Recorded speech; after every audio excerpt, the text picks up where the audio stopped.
Hello everyone, welcome back to my channel Maa Vandana chemistry classes. हमने अभी first year और second year की 2 videos upload कर दी हैं। ओके, फर्स्ट ईयर और सेकंड ईयर के लिए दोनों के लिए वीडियोस एक एक अपलोड हो चुकी हैं। जिन्होंने नहीं देखी है, लिंक जो है डिस्क्रिप्शन बॉक्स में आपको प्रोवाइडेड है, वहाँ जाके क्लिक करिए। बीएससी फर्स्ट ईयर के लिए या सेकेंड ईयर के लिए जिस भी क्लास के स्टूडेंट हैं आप उस पर क्लिक करिए और वीडियो जाके देख लीजिए। ओके, बीएससी फर्स्ट ईयर के अंदर हमने जो चैप्टर स्टार्ट किया हुआ है उसका नाम है आवृत्ति गुण periodic properties. BSc second year में जो स्टार्ट किया हुआ है उसका नाम है कोऑर्डिनेशन कंपाउंड यानी उपसय संयोजक यौगिक। और बीएससी थर्ड ईयर के अंदर आज जो हम स्टार्ट करने वाले हैं, हमारी फर्स्ट वीडियो है, जो चैप्टर हम स्टार्ट करने वाले हैं उसका नाम है metal ligand bonding in transition metal complexes, या फिर जिसे कहेंगे संक्रमण धातु संकुलों में धातु लिगेंड बंध। ओके, यानी कि इस चैप्टर के अंदर हम मेनली क्या पढ़ने वाले हैं, इसमें हम देखने वाले हैं कि मेटल और लिगेंड के बीच में जो भी ट्रांजिशन मेटल कॉम्प्लेक्स बनते हैं उसमें मेटल और लिगेंड के बीच में किस तरह की बॉन्डिंग बनती है। ठीक है, इसके अंदर बहुत सा ऐसा कह सकते हैं कि थ्योरी का मैटर आएगा जो लगभग कोऑर्डिनेशन कंपाउंड यानी उपसय संयोजक यौगिक से जुड़ा है। तो अगर आपने सेकंड ईयर में अच्छे से पढ़ा हुआ है तो बहुत अच्छी बात है, आपको ये चैप्टर आसानी से समझ आ जाएगा। लेकिन अगर आपको कोऑर्डिनेशन कंपाउंड या उपसय संयोजक यौगिक अच्छे से नहीं आता है तो पहले मैं आपको कहूँगी कि आप सेकेंड ईयर का जो चैप्टर चल रहा है उपसय संयोजक यौगिक जो चल रहा है, जो मैंने आपको लिंक डिस्क्रिप्शन बॉक्स में दिया है, वो पढ़िए, उसके बाद में इसे पढ़िएगा। क्योंकि इसके अंदर आएंगे बहुत सी ऐसी चीज़ें जिसमें हम उपसय संयोजक यौगिकों के अंदर संकरण यानी हाइब्रिडाइजेशन देखेंगे, उनमें इलेक्ट्रॉन जो है किस तरह से डी कक्षकों के अंदर भरे जाते हैं वो हम देखेंगे। तो वो सब आपको जानने से पहले इसकी जो बेसिक है, जो कि है कोऑर्डिनेशन कंपाउंड यानी उपसय संयोजक यौगिक, वो आपको समझना बहुत ज़्यादा ज़रूरी है। तो पहले आप सेकंड ईयर का जो वीडियो चल रही है अभी उनको समझिए, उसके बाद में अगर आपको ये चैप्टर वो चैप्टर समझ आ जाता है तो आप इस पर वापस आ जाइएगा। ठीक है, चलिए हम इसका स्टार्ट करते हैं बेसिक इंट्रोडक्शन। ठीक है, आपकी बुक्स के अंदर सबसे पहले इसमें जो चीज़ दी गई है वो है वीबीटी यानी कि वैलेंस बॉन्ड थ्योरी यानी संयोजकता बंध सिद्धांत की सीमाएं, लिमिटेशंस दी हुई हैं आपको। वीबीटी के बारे में कोई भी एक्सप्लेनेशन नहीं है क्योंकि वीबीटी आप फर्स्ट ईयर के अंदर पढ़ चुके होते हैं। ठीक है, इसलिए आपको इसके अंदर वीबीटी एक्सप्लेन नहीं किया गया है। लेकिन हमें उस टॉपिक को समझने से पहले ये समझना होगा कि वीबीटी यानी संयोजकता बंध सिद्धांत क्या होता है। तो सबसे पहले हम यही समझेंगे कि वीबीटी, जिसको कहा जाता है valence bond theory, valence bond theory किसने दी थी, क्या एक्सप्लेनेशन था इसके अंदर, या फिर ये कह सकते हैं कि वैलेंस बॉन्ड थ्योरी का मेन रीज़न क्या था समझाने का। ठीक है, यानी संयोजकता बंध सिद्धांत जो है वो क्यों दिया गया था, मेन रीज़न क्या था इसके पीछे। ठीक है, चलिए सबसे पहली चीज़ ये है कि वैलेंस बॉन्ड थ्योरी संयोजकता बंध सिद्धांत जो है सबसे पहले दिया था हिटलर और लंडन नाम के साइंटिस्ट ने। हिटलर और लंडन नाम का जो साइंटिस्ट है उन्होंने दिया था, और उन्होंने बहुत सी चीज़ें यूँ कह सकते हैं कि अनएक्सप्लेन्ड छोड़ दी थी, बहुत सी चीज़ें उन्होंने नहीं समझाई थी। तो उनको जो है समझाने के लिए, उन चीज़ों को जो है अच्छे से एक्सप्लेन करने के लिए उसको मॉडिफाई किया। किसने किया मॉडिफाई? इसको मॉडिफाई, या फिर मॉडिफाई का मतलब होता है कि बदलाव करना। ठीक है, तो इसमें बदलाव किसने किया था? बदलाव किया था पॉलिंग और स्लेटर ने, पॉलिंग एंड स्लेटर ने। पॉलिंग एंड स्लेटर ने इसको क्या किया था? मॉडिफाई किया था। चलिए भाई, ये है बेसिक सी चीज़। अब देखिए आपको करना क्या है, इसके अंदर क्या चीज़ समझाई गई थी। जब वीबीटी को एक्सप्लेन किया गया था तो वीबीटी के एक्सप्लेनेशन में उस वक्त जब भी एक्सप्लेन किया गया था तो उसमें कोवैलेंट बॉन्ड यानी सहसंयोजक बंध को समझाया गया था। ठीक है, अब सहसंयोजक बंध को समझाने के लिए इन्होंने सिर्फ एक लाइन बताई थी कि जो परमाणुवीय कक्षक होते हैं वो क्या होते हैं, हमेशा रेखीय संयोजन पर आधारित होते हैं। बताती हूँ इंग्लिश में, डोंट वरी। मतलब कि जो एटॉमिक ऑर्बिटल है उनका हमेशा लीनियर कॉम्बिनेशन होता है। ठीक है, ठीक है, ये चीज़ समझाई गई थी इसके अंदर कि जो भी परमाणुवीय कक्षक है यानी एटॉमिक ऑर्बिटल है वो हमेशा लीनियर कॉम्बिनेशन करते हैं यानी रेखीय संयोजन करते हैं। अब इसके अंदर इसके अंदर एक एग्जाम्पल लिया गया था। वो एग्जाम्पल जो लिया गया था वो था H2 मॉलिक्यूल का यानी H2 अणु का। ठीक है, इसके अंदर क्या बताया गया भाई, इसमें कहा गया कि जब भी दो H2 मॉलिक्यूल्स यानी कि जब भी दो हाइड्रोजन के एटम आपस में एक दूसरे के पास पास आते हैं, जैसे ही पास पास आएंगे वो अतिव्यापन यानी ओवरलैपिंग करेंगे, और जैसे ही वो ओवरलैपिंग करेंगे तो उसमें कुछ फोर्सेस लगते हैं यानी उनमें कुछ बल लगते हैं। वो क्या होता है, जैसे कि H2 अणु है, ये है एक H का मॉलिक्यूल, ये है दूसरा H मॉलिक्यूल यानी ये है HA और ये है HB। दोनों एक दूसरे के पास पास आएंगे, ठीक है।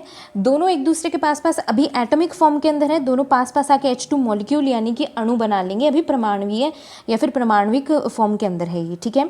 जैसे ही दोनों एक दूसरे के पास पास आएंगे, दोनों क्या करेंगे, एक दूसरे के साथ में अतिव्यापन करने की कोशिश करेंगे, ठीक है। एक दूसरे के पास पास आ गए हैं। अब देखिए इनमें यहाँ पे अतिव्यापन होने से पहले एक चीज़ और होती है, इनमें दो अलग अलग तरीके के फोर्सेस लगते हैं, दो अलग तरह के बल लगते हैं, ठीक है। कौन कौन से बल लगते हैं ये मैं रिप्रेजेंट कर रही हूँ, ये है यहाँ पे न्यूक्लियस, ठीक है। नाभिक जो है हाइड्रोजन का वो नाभिक है, और ये मान लेते हैं हाइड्रोजन के अंदर इलेक्ट्रॉन कितने होते हैं, एक ही इलेक्ट्रॉन होता है, ये मान लेते हैं कि इसके इलेक्ट्रॉन्स यहाँ हैं, ठीक है। अब सबसे पहली बात, जब ये दोनों एक दूसरे के पास पास आएंगे तो क्या होगा, इसका और इसका नाभिक, इसका और इसका न्यूक्लियस जो है एक दूसरे को क्या करेंगे, ये HA है और ये HB है, इसका और इसका न्यूक्लियस एक दूसरे को अट्रैक्ट करेंगे या रिपेल करेंगे, आकर्षित करेंगे या प्रतिकर्षित करेंगे, बिल्कुल दोनों के नाभिक एक दूसरे को प्रतिकर्षित करेंगे यानी फिर रिपेल करेंगे, ठीक है। रिपेल का मतलब होता है प्रतिकर्षण, ठीक है। यहाँ पे मैं सिर्फ प्रतिकर्षण प्रति लिख रही हूँ, आप समझ जाइएगा, ठीक है। यानी कि जब भी इन दोनों के बीच में, जब भी ये दोनों एक दूसरे के पास आएंगे, इन दोनों के नाभिक के बीच में लगेगा प्रतिकर्षण। इसी तरीके से दोनों के इलेक्ट्रॉन हैं, जैसे जैसे पास आएंगे दोनों के इलेक्ट्रॉनों के बीच भी क्या लगेगा, प्रतिकर्षण, ये लिखा हुआ है यहाँ, ठीक है। जो मैंने रेड लाइन से शो किया ये समझ जाइएगा कि ये क्या है, प्रतिकर्षण। उसके बाद में क्या होगा, ये नाभिक और ये इलेक्ट्रॉन आपस में एक दूसरे को क्या करेंगे, आकर्षित करेंगे, अट्रैक्ट करेंगे, ठीक है। एक दूसरे को अट्रैक्ट करेंगे यानी आकर्षित करेंगे। इसी तरीके से इसका नाभिक और इसका इलेक्ट्रॉन एक दूसरे को क्या करेंगे, आकर्षित करेंगे, अट्रैक्ट करेंगे, ठीक है। नॉर्मल सी चीज़ है, ये न्यूक्लियस एक दूसरे को प्रतिकर्षित करेंगे, ये इलेक्ट्रॉन एक दूसरे को प्रतिकर्षित यानी रिपेल करेंगे, ये और ये दोनों, ये न्यूक्लियस और ये इलेक्ट्रॉन एक दूसरे को आकर्षित करेंगे, और ये वाला भी एक दूसरे को अट्रैक्ट करेंगे, ठीक है। अब होता क्या है, ये अट्रैक्शन और रिपल्शन यानी प्रतिकर्षण और दूसरा कौन सा था, आकर्षण, ये दोनों फोर्स क्या करते हैं, एक दूसरे के आपस में क्या रहते हैं, अट्रैक्टेड रहते हैं, यानी यूं कहें कि एक दूसरे को बैलेंस करने की कोशिश करते हैं। होता क्या है, जैसे जैसे पास आने लगते हैं, आकर्षण वाला जो फोर्स होता है, अट्रैक्शन जो होता है वो क्या हो जाता है, ज़्यादा हो जाता है। ये अट्रैक्शन है और ये क्या है, रिपल्शन है। अट्रैक्शन फोर्स जो होता है इस कंडीशन में रिपल्शन फोर्स से क्या होता है, ज़्यादा होता है, जिस वजह से क्या होता है, दोनों एक दूसरे के पास आ जाते हैं। अगर ये प्रतिकर्षण यानी रिपल्शन वाला अगर फोर्स जो है वो ज़्यादा लगता तो उस कंडीशन के अंदर ये एक दूसरे के पास नहीं आते, एक दूसरे से दूर दूर जाते। और अगर दोनों इक्वल होते तो उस कंडीशन में जहाँ पे है वहीं पे रहते, ना पास आते ना दूर जाते, ठीक है। इसलिए होता क्या है, अट्रैक्शन फोर्स ज़्यादा होता है जिस वजह से दोनों एक दूसरे के पास पास आ जाते हैं। पास आने से दोनों में क्या हो जाती है, हल्की हल्की ओवरलैपिंग होनी शुरू हो जाती है। अब देखिए यहाँ पे क्या होता है, जैसे दोनों पास पास आए हैं, दोनों ने अतिव्यापन यानी ओवरलैपिंग करना शुरू कर दिया है। ये यहाँ पे आ गया है एक, ये एक यहाँ पे आ गया है, ये दोनों ने ओवरलैपिंग जो है करनी शुरू कर दी। जैसे ही दोनों ने ओवरलैपिंग की, पहले एक चीज़ मुझे बताइए कि यहाँ पे हाइड्रोजन HA है और ये HB है, इनके अंदर कौन सी ऑर्बिटल के अंदर, कौन से कक्षक में इलेक्ट्रॉन है, बिल्कुल इन दोनों के S कक्षक में इलेक्ट्रॉन है, यानी S ऑर्बिटल में है, इसकी भी S ऑर्बिटल है, ठीक है। जैसे ही दोनों के S ऑर्बिटल जो है इनके बीच में ओवरलैपिंग होती है, एक नई तरीके की इनके बीच में स्ट्रक्चर बन जाती है जो कि कुछ इस तरीके से होती है, ठीक है, कुछ इस तरीके से होती है। ये HA, अब देखिए इससे पहले हम बता पा रहे थे कि ये HA और HB है। जैसे इन दोनों में ओवरलैपिंग हो गई, ओवरलैपिंग के बाद में हम नहीं बता सकते कि कौन सा एटम जो है HA है और कौन सा HB है, दोनों के बीच में कॉम्बिनेशन हो गया है। और यहाँ पे अब जो बन गया है ये है H2 अणु, ठीक है, यानी कि H2 का मॉलिक्यूल बन गया है यहाँ पे, ठीक है। यही चीज़ समझाई थी किसने, बिल्कुल यही चीज़ समझाई थी VBT की थ्योरी ने, कि किस तरीके से दो एटम आपस में ओवरलैपिंग करते हैं और ओवरलैपिंग करके क्या कर लेते हैं, एक अणु बना लेते हैं। समझ आ गई ये चीज़, ये है VBT की थ्योरी। अब हम जल्दी से देख लेते हैं कि इसकी लिमिटेशंस क्या क्या थी, ठीक है। अब इसके अंदर क्या है, ये जो VBT की थ्योरी जैसी की जैसी कोवलेंट बॉन्ड के लिए यानी सहसंयोजक बंध के लिए समझाई गई, बिल्कुल वैसी की वैसी उपसहसंयोजक बंध के लिए भी समझाई गई थी, ठीक है। अब उपसहसंयोजक बंध के लिए जो समझाई गई थी उसमें कुछ लिमिटेशंस हैं, कुछ क्या कह सकते हैं, सीमाएं हैं, उनको हम समझेंगे। तो शुरुआत करते हैं इसकी सबसे पहली लिमिटेशन के अंदर, इनको अच्छे से समझिएगा। ये आपके पास में कंप्लीट लॉन्ग क्वेश्चन आता है, पूरा एक कह सकते हैं, या तो आपको कोई भी एक लिमिटेशन दे दी जाएगी, आपको समझ आएगा जब मैं जैसे जैसे आगे आगे एक्सप्लेन करूँगी ना वैसे वैसे आपको समझ आएगा। लेकिन एक चीज़ बता दूँ, ये अच्छे से समझिएगा, बिकॉज अगर आप ये अच्छे से नहीं समझेंगे तो आपको आगे के टॉपिक समझ नहीं आएंगे, और ये जो है काफ़ी ज़्यादा एग्जाम्स के अंदर क्वेश्चन पूछे भी जाते हैं। ठीक है, चलिए भाई, सबसे पहली सीमा जो है इसकी वो ये है कि जब भी संक्रमण धातु यानी कि ट्रांजिशन मेटल्स हैं, उनके जो भी कॉम्प्लेक्स बनते हैं वो कुछ होते हैं कलरफुल और कुछ होते हैं कलरलेस, यानी कुछ तो होते हैं रंगीन और कुछ होते हैं रंगहीन। अब वो प्रॉपर्टीज़ उनकी क्या रीज़न से है, या फिर यूँ कहें कि उनकी वो जो प्रॉपर्टीज़ हैं वो ऐसी क्यों शो करते हैं कि कुछ कलर्ड हैं और कुछ कलरलेस हैं, उसके बारे में वीबीटी ने कुछ भी एक्सप्लेन नहीं किया था। उसके बारे में बताया था किसने? बिल्कुल, जो हमने पीछे अभी जो हमने प्रीवियस क्लासेस के अंदर किया है, या फिर आपके अभी आगे भी आएगा, वो इसी चैप्टर के अंदर आएगा, डीडी संक्रमण जिसको बोलते हैं। आपने नाम सुना होगा तो डोंट वरी, नाम अगर आपने सुना है तो कोई बात नहीं, अगर आपको एक्सप्लेनेशन नहीं आता तो कोई बात नहीं, टेंशन वाली बात नहीं है, अभी इसमें आगे आएगा। ओके, तो पहली चीज़ क्या है कि कुछ जो कंपाउंड्स होते हैं, सम कंपाउंड्स या फिर यूँ कहें सम कॉम्प्लेक्सेस, कुछ जो संकुल होते हैं, मैं इसमें हिंदी में भी लिख रही हूँ। ओके, तो प्लीज़ आप खुद भी देखिए कि ऑब्वियसली मैं बिल्कुल आपके इक्वल मेहनत कर रही हूँ। आप इंग्लिश मीडियम के हैं, हिंदी मीडियम के हैं, दोनों बाईलिंगुअल जो है दोनों लैंग्वेजेस में चल रही हूँ। तो आप मुझे कमेंट करके बताया करें ज़रूर कि आपको समझ आ रहा है कि नहीं आ रहा। आप लोग वीडियो देख लेते हैं, उसको लाइक भी नहीं कर रहे हैं आप, और आप ना मुझे कॉमेंट्स में बता रहे, तो मुझे हमारे बीच में कोऑर्डिनेशन नहीं बन पाएगा। तो उस कोऑर्डिनेशन के लिए ज़रूरी है कि आप मुझे कॉमेंट सेक्शन में बताएं कि आपको कौन सी चीज़ समझ आ रही है और कौन सी नहीं आ रही है। ओके, सम कॉम्प्लेक्सेस यानी कुछ संकुल जो हैं वो होते हैं कलर्ड, वेयर कुछ जो होते हैं वो क्या होते हैं? कलरलेस। ठीक है, कलर्ड यानी रंगीन, रंगीन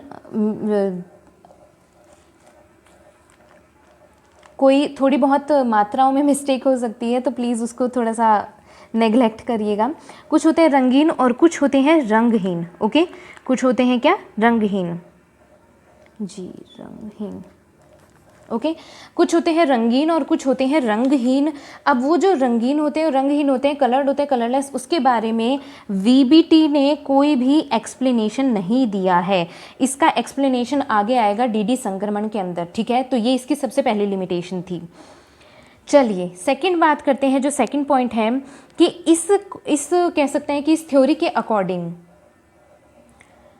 इस थ्योरी के अकॉर्डिंग कुछ कॉम्प्लेक्स बनते हैं inner orbital complex. Inner orbital complex, अभी इनर ऑर्बिटल कॉम्प्लेक्स क्या कहानी है भाई, और कुछ बनते हैं आउटर ऑर्बिटल कॉम्प्लेक्स।